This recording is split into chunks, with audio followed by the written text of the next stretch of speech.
What's up, babes? Welcome back to the MIKO Suit Supplies YouTube channel, and today is another Q&A. Another common question that I get is, do I really need a princess seam like this on my cup? And the answer is, dun, dun, dun, dun, it depends. Yes, it depends. I know that's a super disappointing answer because it's not definitive. It doesn't tell you yes or no. So in a previous video, I talked about the difference between a stiff molded cup and a soft molded cup. If you haven't seen that video, pause this right now and make sure you go check that video out. It's okay, I'll wait. If you have already seen that video, let's keep this one rolling. Again, the answer is, it depends. There are two factors that go into whether or not you need a princess seam, a dart, or if you can just flat out cover your molded cup with fabric. And those two factors are: 1, the stiffness or stability of the cup. 2, how much force does it take to stretch your fabric? Now, I created a little decision-making flowchart linked at the bottom of this video, so feel free to download it so that you can follow along.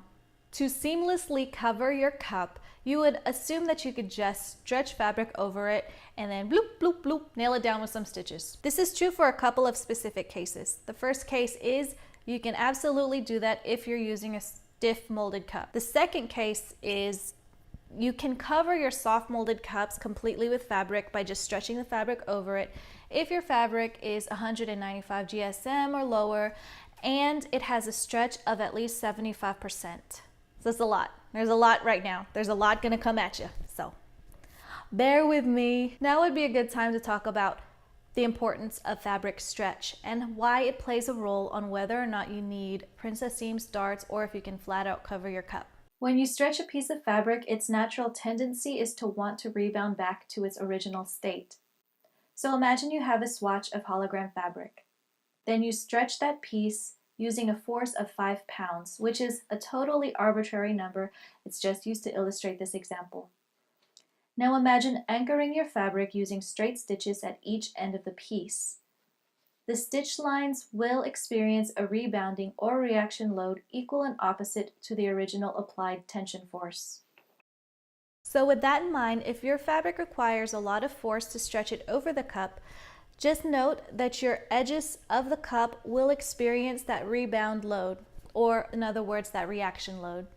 Stiff molded cups inherently possess enough structure, aka stiffness, in order to withstand those rebounding loads from your fabric, but soft molded cups do not. So if you stretch hologram fabric over your soft molded cup, it will deform the edges and it will cause your cup to want to invert.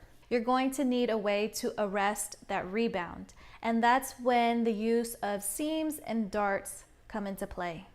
Instead of the fabric rebounding from one edge to the other, a seam or a dart will essentially shorten that rebound load path, so the rebound will happen from the edge of the cup to the princess seam, or from the edge of the cup to the dart. So let's do a little recap. You can stretch fabric over a stiff molded cup with no issue. The stiff molded cups are strong enough and sturdy enough to withstand the rebounding loads caused by your fabric stretch. Sadly, you can't do that with your soft molded cups. You're going to have to use a princess seam or a dart. Or if you do really want to stretch fabric over your soft molded cup, just make sure that it's a lightweight, highly stretchy fabric. So here's an example of a soft molded cup with fabric simply stretched all the way around it. Now this fabric is a printed spandex. It was very lightweight and it had a high amount of stretch. And because of that, the cup does not deform or want to invert or fold inwards. Okay, so I know this is probably a lot of information to digest.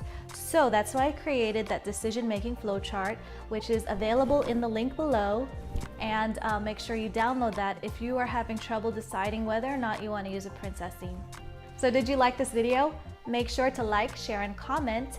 And if you have any follow-up questions regarding all of this, make sure that you put them in the comments below and I'll get right back to you.